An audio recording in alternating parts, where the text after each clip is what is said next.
안녕하세요.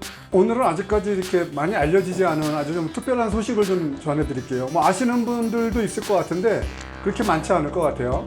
남미의 한 나라에 한국 사람이 대통령 후보로 출마한다는 거 알고 계시나요? 자, 오늘 그 소식에 대해서 전해드릴게요. 자, 그럼 어느 나라일지 궁금하시죠? 아마 이 나라는 한국에서도 잘은 모를 거예요. 볼리비아라는 나라인데 이 남미에서는 좀 가난한 나라예요. 1인당 GDP가 약 3,500불. 그러니까 한국하고 비교하면 뭐 10배 정도 차이 나겠네요. 예를 들어서 콜롬비아 같은 경우가 한 7,000불 정도 된다 그러더라고요. 거기 한 반 정도 되는 거죠. 지금은 이제 그 볼리비아가 제일 가난한 나라가 아니고 지금은 이제 베네수엘라겠지만은 베네수엘라가 이렇게 망하기 전까지는 남미에서 제일 가난한 나라 중에 하나였고요. 여기 지도에서 보시다시피 그 땅덩어리는 남한 면적의 한 11배 정도 상당히 크죠. 인구는 또 별로 안 돼요. 왜냐면 남한 면적이 11배 정도 되는데도 불구하고 인구는 한 1,100만 명 정도. 그러니까 땅덩어리 넓고 좀 남미에서 좀 가난한 나라 중에 하나예요. 자, 여기 지도 보시면 아실 거예요. 이 나라에서 올 10월 20일 날 그 대선이 치러져요. 근데 여기에 한국인이자 볼리비아 사람인 그쪽에서 목사이자 또 외과 의사인 정치현 목사라고, 이분이 그쪽 나라의 야당인 PDC, 한국어로 말하면 기독민주당, 여기에 대선 후보로 확정이 됐어요. 자, 그러면 이제 많은 사람들이 이분이 누군지 모르죠. 제가 이분의 양력에 대해서 간단하게 말씀을 드릴게요. 자, 이분은 그 1970년대에서 태어났고 아버님인 정은실 목사님, 이분이 그 한국에서 볼리비아로 파견된 최초의 선교사예요. 근데 이분하고 같이 1982년도, 그러니까 그 당시에 정치현 목사는 12살 때였죠.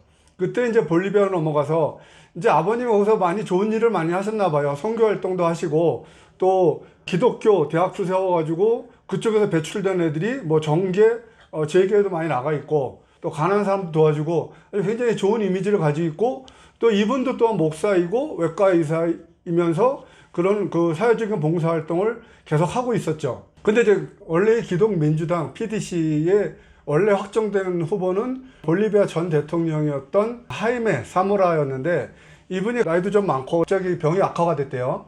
그래서 이제 이분이 정치현 목사한테 후보가 돼달라고 권유를 했어요. 근데 이제 초기에는 당내에서 반대 의견도 많았었고, 또 더군다나 이분이 볼리비아 국적을 가지고 있는 건 맞아요. 20년 전에 볼리비아 국적을 획득을 했거든요. 근데 한국인 국적도 마찬가지로 가지고 있어요. 그러니까 이중 국적이죠. 그런데 이제 법원에서 판결을 냈어요. 이분은 대선 후보로 될 자격이 있다라고 판결을 받았고, 또 당내에서 거센 반대 여론도 이제 어떻게 이겨내고 결국은 최종적으로 8월 말에 대선 후보로 확정이 된 거죠. 자, 그러면은 PDC라는 당이 과연 그 볼리비아 내에서 어느 정도 위치인지 그거를 한번 봐야겠죠. 과연 어느 정도 가능성이 있는지를 보려면은. 자, 그 화면에 보시다시피 그 볼리비아 내 의회 구성은 이렇게 돼 있어요. 상원은 36명, 하원은 130명 이렇게 구성이 돼 있는데, 그 중에 그 PDC라는 정당이 세 번째 3위 정당이에요. 뭐 세력이 굉장히 세진 않아도 그래도 나름 그 나라에서는 그 뭐 어느 정도 위치는 있는 정당이죠. 그 전체 의원 수가 130명 중에 10명은 하원 의원으로 가지고 있으니까 뭐 어느 정도 지지도는 있다고 봐야겠어요. 이 당은 그 기존의 카톨릭 정당하고 개신교 정당하고 이렇게 합쳐서 만든 정당이기 때문에 볼리비아 내에서 기독교 쪽 이쪽에서는 나름 그 지지도를 가지고 있는 정당이에요. 자, 그러면 이분이 정치현 목사님이 대선 후보를 하게 된 그 비전하고 장단점이 뭘지 한번 살펴보시죠.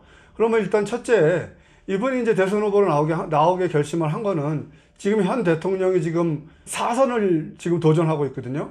그러니까 현 대통령이 또 모든 법규든지 이런 정책들이 그 북한과 같이 공산주의로 간다. 그렇기 때문에 자기가 이거를 막아야 된다라는 신념으로 나왔고, 그러면 이분의 장점은 볼리비아 내에서 기존의 한국도 마찬가지죠. 정치인들에 대해서 어떤 거부감, 뭐 어떤 거부의식 같은 게 있잖아요. 기존 정치인들에 대해서. 근데 이분은 아주 신선한 인물이죠. 더군다나 사회 봉사활동도 많이 했고, 교회 목사님에다가 또 병원도 하고 계시고, 그러니까 그런 이미지, 기존 정치인에 비해서 거부감은 적다. 그리고 또 이미지상 또 굉장히 좋은 이미지를 가지고 있다. 그런데 약점이 뭐냐면 정치적인 힘이 없죠. 뭐 누구나 그렇겠죠. 새로운 인물들은 정치적인 힘이 없죠. 이제 그게 약점인데, 그거는 이제 지지도가 올라갈수록 점점점 이제 힘이 생기겠죠. 그거는 좀 두고 봐야 될 일이고, 더군다나 이분이 총회장으로 있는 기독연맹이라고 있어요. 굉장히 큰 연맹인데, 그게 지금 볼리비아 내에 약 한 7, 80개 정도의 교회가 여기 이 연맹에 속해 있어요. 아직은 뭐 속단할 수는 없지만 좀 가능성 충분히 있다고 생각이 돼요. 자, 이분이 내세우는 비전이 뭐냐면 경제 발전을 위해서 한국형 모델을 많이 따르려고 해요. 그러니까 첫 번째로 그가 내세운 슬로건은 치뿌에대. 치뿌에대는 치라는 거는 이 사람 이름이죠. 근데 여기서는 정치현이기 때문에 치를 이름으로 인식하고 치뿌에대. 그러니까 정치현은 할 수 있다.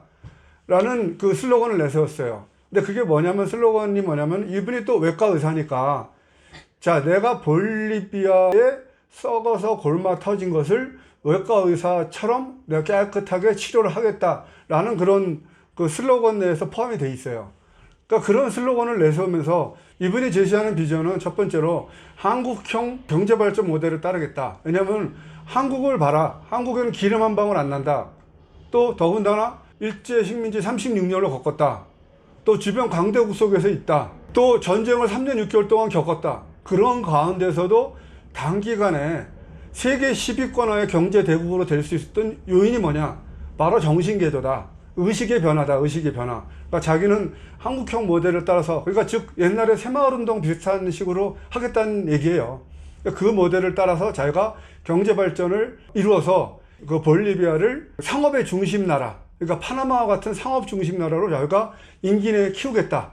자, 그럼 키우기 위해서 어떻게 할 것이냐? 자기는 엄청난 많은 천연 자원을 가지고 있기 때문에 이 천연 자원과 인력과 이 땅덩어리를 가지고 한국과의 아주 긴밀한 경제 협력을 해서 한국과 같이 엄청나게 빠른 경제 성장을 이루겠다라는 게 이 사람이 제시하는 비전이에요. 그 비전의 실천 방법으로서 아까 얘기한 의식의 개혁, 정신의 개혁, 결국은 새마을운동이죠. 근면자주 협동. 그런 의식개혁과 정신개혁을 통해서 일단 첫째로 국민들이 할 수 있다는 자신감을 가져야 된다. 이러한 바탕하에 자기 자원과 한국과의 경제협력, 그런 모델을 받아들이고, 그래서 경제 부흥을 일으켜서 자기가 파나마와 같은 상업 중심지의 나라를 만들겠다라는 게 제시하고 있는 비전이에요. 그리고 또 하나는 본인은 정치인으로서 나오지 않았다. 자기는 하나님의 소명을 가지고 나왔다. 이게 하나님의 뜻이라고 생각한다라고 해서 나온 거죠. 자, 그러면 이제 지금 현재까지 여론조사 상황에서 선거 상황을 한번 봐야겠죠. 지금 화면에 보시죠. 화면에 보시면 대부분의 여론조사는 뭐 여러 기관마다 다 틀려요. 처음에 이제 하이메 사모라가 나왔을 때 0.8%, 뭐 대충 이 정도였어요. 그리고 이제 확정되고 나서 얼마 있다가 조사가 뭐 1%대, 뭐 거의 차이가 없다고 봐야겠죠. 뭐 조금 오르거나 차이가 없거나 그런 상태로 있고, 현재로서 가장 유력한 사람은 에보 모랄레스라고 현 대통령, 이 4선에 도전하는 그 대통령이고, 그 뒤를 바로 쫓아가는 사람이 카를로스 메사가 바로 뒤를 추격하고 있죠. 그리고 이제 3위로 이제 오스카 오르티스라고 있는데, 여기서 지금 중요하게 봐야 될 건 뭐냐면은, 지금 현재 상황은 에보 모랄레스가 1등을 지키고 있는 건 맞아요. 그런데 볼리비아 선거제도에 대해서 알아야 될 상황이, 아주 중요한 상황이, 볼리비아는 1차 선거에서 그 투표자 50% 이상을 획득하거나 아니면은 40%를 획득해서 그 2등자하고 10% 이상의 차이가 났을 때만 1차 투표에서 대통령으로 확정이 되는 거예요. 만약에 이 조건을 하나라도 못 맞췄다. 그러면 그 선거에서 1등하고 2등을 한 사람이 2차 투표를 가게 되는 거예요. 다시 선거를 하는 거예요. 그게 12월 달이에요. 그러니까 이게 지금 또 주목해서 봐야 될 거는, 이 에보 모랄레스가 원래는 국내 법상 3선까지밖에 못하게 돼 있어요. 그래서 에보 모랄레스가 나오려고 하는데, 국민들은 어떤 의견을 가지고 있냐, 국민투표를 했는데 국민들이 나오지 말라고 결과가 나왔어요. 그런데도 불구하고 에보 모랄레스가 나와도 될 자격이 있다라는 대법원 판결을 받고 나오는 거예요. 더군다나 볼리비아 아마존 산불 나가지고 엄청나게 작살나고 있잖아요. 근데 그거를 초기 진압에 실패를 했어요. 엄청나게 지금 큰 산불이 났죠. 그래서 지금 점점점 더 떨어질 거다라고 예상을 하고 있는데 좀 두고 봐야 될 거고, 자, 어쨌든 간에 처음 2번, 3번째 할 때는 다 60% 이상을 받았어요. 그래서 그냥 바로 2차 투표를 안 갔거든요. 근데 이번 상황은 지금 조사를 보시면 대부분 35%, 40%대에 다 머물고 있어요. 결국은 50%대를 못 갖는다는 얘기고, 야당만 뭉치면 2차 투표까지 갈 가능성이 굉장히 높아졌죠. 게다가 여론조사에서 보면 2차 투표를 가면은 에보 모랄레스가 질 거라는 예상들이 더 많아요. 그러니까 지금 상황이 정치현 후보도 어떻게 될지 모르는 상황이에요. 정치현 후보는 이제 방송에서도 나와서 자기 자체 여론조사에서는 15%대 이상으로 항상 나오고 있다. 더군다나 아직 20%대 이상의 어디로 투표할지 결정하지 못한 층들이 있다. 그 층들을 제가 공략할 때 자기도 충분히 가능성이 있다라고 이제 방송에서 얘기를 하고 있어요. 자, 어쨌든 그 실제로 최근에 여론조사에는 어떤 변화가 좀 생긴 거는 맞는 것 같아요. 지금 사실 뭐 여론조사가 워낙 많으니까 어떤 게 맞을지는 몰라도 여기 표에서는 지금 정치현 후보가 1등으로 돼 있어요. 그리고 나머지 2, 3위가 에보 모랄레스하고 카를로스 메사가 돼 있고, 여기 지금 여론조사에는 정치현 후보가 4위로 예전에 그 1%로다가 좀 8위였던 위치에서 지금 4위까지 올라왔죠. 근데 지금 여론조사가 여기 한국도 마찬가지로 여론조사가 많으니까 자기 입맛대로 할 때마다 조사가 좀 틀려지는 거니까 어떤 게 맞을지는 사실 모르겠어요. 그런데 지금 전반적인 분위기 자체는 정치현 후보가 올라가고 있는 거 맞는 것 같고, 그 다음에 에보 모랄레스는 35%에서 40%대 유지하는 것 같고, 그리고 카를로스 메사는 25%에서 28% 사이에 유지를 하고 있고, 그러면은 지금 다시 이제 여러 가지 가능성이 지금 열려져 있게 되는 거죠. 사실 뭐 제가 뭐 정치는 아니지만 야권이라면은 뭐 누구나 똑같이 생각할 수 있겠죠. 지금은 좋은 기회죠. 왜냐하면 에보 모랄레스가 예전처럼 60%대 이상의 높은 지지를 받고 그냥 1차 선거에서 확정되기 어려운 상황이 돼 있는 것 같아요. 그럼 야권에서는 뭔가 결집을 해야겠죠. 근데 물론 당연히 누구를 중심 문제는 이제 그 서로 협의를 해야 될 거고, 지지도가 누가 더 높은가에 따라서 좀 달라지긴 하겠지만은, 그러면은 정치현 후보도 지지도가 계속 상승을 해가지고 어느 정도 위치에 된다면은 뭐 제일 좋은 상황은 뭐 야권 대표가 될 수도 있고, 야권의 그 연정이나 연합에 있어서 뭐 상당한 위치를 차지할 수 있는 게 두 번째 상황이고, 세 번째 상황은 저희가 어느 정도 지지율이 하임의 사무라보다 만약에 더 많이 나왔을 경우에는 당내에서 어느 정도의 역량을 확보하게 되겠죠. 어느 정도 힘을 확보하게 되겠죠. 네 번째 상황, 제일 최악의 상황이겠죠. 그냥 선거 떨어지고 뭐 지지율도 별로고. 근데 뭐 지금 상황에 가서는 뭐 그렇게까지는 안 될 것 같고, 아직은 그 제일 좋은 첫 번째 상황이 될 거를 기대해 봅니다.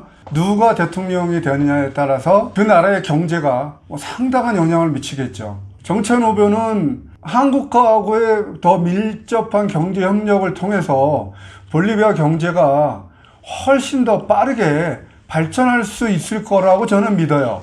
그리고 또한 그 같은 한국인이기 때문에 한국 정부에서도 더 많은 지원을 하지 않을까요? 제3자의 입장에서 볼 때 일단은 정치적인 문제도 중요하지만은 먹고 사는 문제가 제일 중요하다고 생각을 해요.